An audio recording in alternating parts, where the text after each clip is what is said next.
Hi viewers, welcome to our channel. ప్రస్తుతం మనతో ఉన్నారు హైకోర్టు సీనియర్ అడ్వకేట్ అలాగే పొలిటికల్ అనలిస్ట్ హనుమత్ ప్రసాద్ గారు. నమస్తే సార్.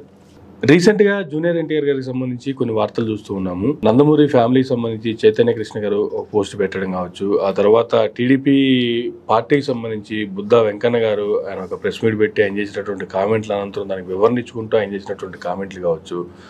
ఎవరు ఎన్ని కామెంట్లు చేసినా కూడా ఎన్టీఆర్ గారు అయితే స్పందించట్లేదు. అంటే ఎందుకు స్పందించే గుణం ఆయన దగ్గర లేదు? స్పందించడానికి ఆయనకు ఉన్నటువంటి భయం ఏమన్నా ఉందంటారా? అసలు ఎట్లా చూడాలి? ఒక పక్క రీసెంట్గా అల్లు అర్జున్ గారిని చూసాము. ఆయన ఫ్రెండ్కి శిల్పారావి గారికి సపోర్ట్ చేయడానికి అని చెప్పి ఆయన కర్నూలు వెళ్తే దాన్ని నాగబాబు గారు కావచ్చు, మెగా ఫ్యామిలీ కావచ్చు ఏ విధంగా రచ్చ చేసిందో చూసాము.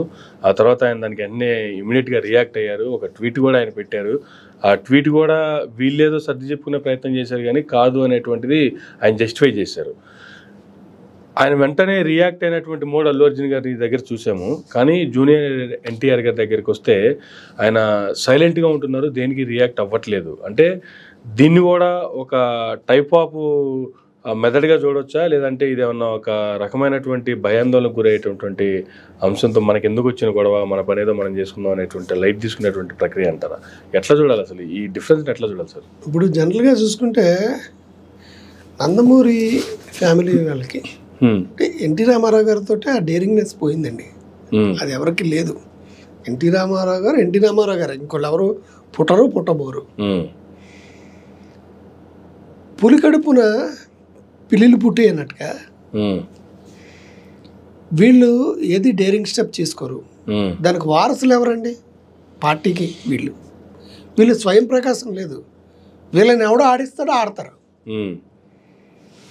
ఇప్పుడు చంద్రబాబు నాయుడు గారు చెప్పినట్టుగా బాలకృష్ణ గారు అంటారు, ఆయన సిట్ అంటే సిట్, స్టాండ్ అంటే స్టాండ్. అంతే, ఆయన పాత్ర అక్కడితే పరిమితం.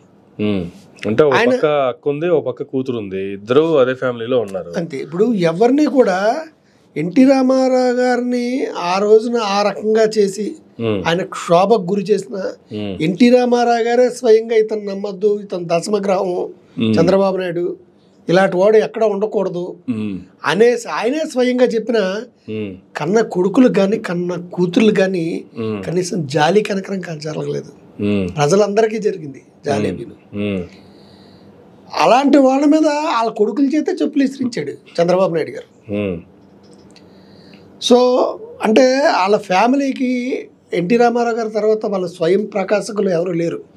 వాళ్ళు ఒకళ్ళ మీద ఆధారపడి చేసేవాళ్ళు. ఒక భయం అనుకుంటాను మరి దేనితో. సేమ్ ఇదే జూనియర్ గారు ఎన్టీఆర్ గారు కూడా. ఇప్పుడు కీ ఇచ్చాడు, ఆయన రమ్మన్నప్పుడు ఎలక్షన్ ప్రచారంలో చంద్రబాబు నాయుడు గారి తరఫున 2009లో చేసినప్పుడు ఏ రేంజ్లో విరుచుకుపడ్డారు అంటే సినిమాల్లో చెప్పిన డైలాగు రీతిలో విరుచుకుపడ్డారు. మంచి టాకింగ్ ఉంది, మంచి వర్తబుల్ క్యాండిడేట్, ఈయన రావాలనేటువంటి ఇది వచ్చింది. కానీ మరి భయం ఎందుకు? ఇంత జరుగుతున్నా పోనీ సైలెంట్ అయిపోయారు. ఆయనకి ఇంపార్టెన్స్ ఇవ్వలేదు, సైలెంట్ అయిపోయారు. ఇప్పుడు అనవసరంగా కెలకూడదు కదా అని చెప్పి ఉద్దేశంతో ఆయన బాధను కూడా తగ్గుముకుని మాట్లాడలేదు. ఆయన ఇంతవరకు ఏమైనా మాట్లాడాడండి ఎప్పుడైనా? లేదండి. కానీ అనేక అవమానాలకు గురి చేస్తున్నా ఆయన స్పందించకపోవడానికి ఏమంటారు? భయభ్రాంతులకు గురవుతున్నాడు. మరి తెలియని భయం ఏంటో తెలియదు, ఎందుకు భయపడుతున్నాడో తెలియదు. వాస్తవంగా ఆయన హీరోయిజం చూసుకున్నా కూడా, ఆయన లక్షణాలు చూసుకున్నా కూడా ఆయన కూడా ఎన్టీ రామారావు గారి లాగే డేరింగ్ డాషింగ్ అనేటువంటిదే బయట వినిపిస్తూ ఉంటాయి. కానీ ఆయన ఎప్పుడు పిరిగితనం కానీ లేదంటే ఒక భయాందోళనకు గురవుతున్నట్టు కానీ ఎక్కడ కనిపించడం కానీ వినిపించడం కానీ లేవు కదా. ఏమండి మీరు ఎలా అంటారు? ఇప్పుడు మెగాస్టార్ చిరంజీవి గారు ఉన్నారు, ఆయన సినిమాల్లో ఎలాగుంటాడు? వీరోచితంగా. బయట అంత భయం. నాకు రాజకీయాలు వద్దంటాడు, ఎవడి గురించి గట్టిగా మాట్లాడలేడు, గట్టిగా విమర్శించలేదు. పవన్ కళ్యాణ్ గారైనా తోలు తెత్తాను తాడ తెత్తంటాడు కానీ నేను ఆ మాటలు కూడా మాట్లాడలేదు. ఎందుకు కాంట్రవర్సీలని? అది దాన్ని మంచితనం అనుకోరండి, అది చేతకంతనం అండి. అంటే రాజకీయాలుగా నేను ఫిట్ గాను అని చెప్పి ఆయన అది కాదు. కనీసం రాజకీయాల్లో పోటీ చేసినప్పుడు కూడా, ఆయన ప్రజారాజ్యం పెట్టినప్పుడు కూడా ఆయన మీటింగ్లు అవి చూసుకుంటే ఏ ఒక్కడి మీదనే విరుచుకుపడ్డా? ఏదో సాఫీగా చప్పగా సాగింది, ప్రజలకు ఆకర్షణ లేకుండా. జనరల్గా ఆయన మీద ప్రజల అభిమానం పెట్టుకోవడం తప్ప ప్రజల అభిమానానికి తగ్గట్టుగా ఎక్స్పెక్ట్ చేసినట్టుగా ఉపన్యాసాలు లేవు. ఓకే. ఇప్పుడు పవన్ కళ్యాణ్ గారు ఉన్నారు అనుకోండి, ప్రతిపక్ష నాయకుడు కాబట్టి డేరింగ్గా ఒక రేంజ్లో విరుచుకుపడుతున్నాడు. డేరింగ్ అనేది ఉండాలి కదా. ఇప్పుడు ఇంత జరుగుతున్నా, ఫర్ ఎగ్జాంపుల్ బాలకృష్ణ గారు పక్క దోసాడు మొన్న ఆయన ఫోటో పెడితే తీసేయండి అని గతంలో. అంత అవమానం చేసినా మాట్లాడలేదు. మొన్న చైతన్య కృష్ణ గారు ఆయన ఎవడో దానికి మాట్లాడటమే రాదు. మాట్లాడుతుంటే ఒంట్లోంచి గాలి వెళ్తుంది. అతను తను పెద్ద హీరో అనుకుంటాడు, ఏదో ఒక సినిమా చేసినట్టున్నాడు. ఆ సినిమా కూడా తెలియదు. కొడాలి నాన్నగారికి జూనియర్ ఎన్టీఆర్ గారి ఫ్యాన్స్కి వార్నింగ్ అన్నాడు. నీకు కొడాలి నాన్న పడకపోతే కొడాలి నాన్న కను, మరి ఈయన కెలుకుతున్నావు అంటే ఈయన కెలకమని ఎవడైనా చెప్తున్నాడా? ఓకే, అప్పుడు మాట్లాడలేదు. బుద్ధా వెంకన్న గారికి అసలు ఈ పార్టీతో సంబంధం లేదన్నాడు. అతను మాకేటి చేసాడు అని అడిగాడు. అంటే ఆఖరికి నీ కుటుంబంలో కాని వ్యక్తులు కూడా మాట్లాడినప్పుడు కనీసం దాన్ని ఖండించడానికైనా ఎవరినో లోకేష్ కానీ బాలకృష్ణ కానీ ఇంకోటి కానీ ఏమన్నా వచ్చంటే వీళ్ళు మాట్లాడితే కూడా నేను స్పందించాలనేటువంటిది కూడా లైట్ తీసుకోవచ్చు కదా. అది ఎవరు మాట్లాడితే స్పందిస్తారు? పోనీ ఎవరు మాట్లాడితే స్పందిస్తారు? బాలకృష్ణ గారు ఫోటో తీసినప్పుడు మాట్లాడలేదు, ఇంకెవరు మాట్లాడాలా? ప్రధానమంత్రి మాట్లాడాలా?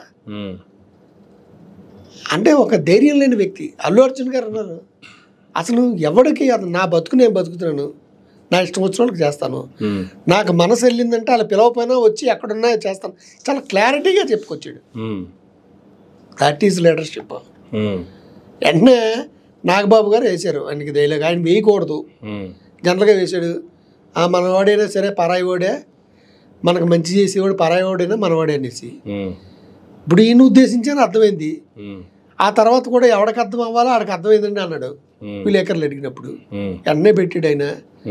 అల్లు రామలింగ గారు లేకపోతే బాపట్లో పంచులు వేసుకొని కూడా పనిచేయమని, టైర్లు పంచులు వేసుకొని కూడా పనిచేయమని.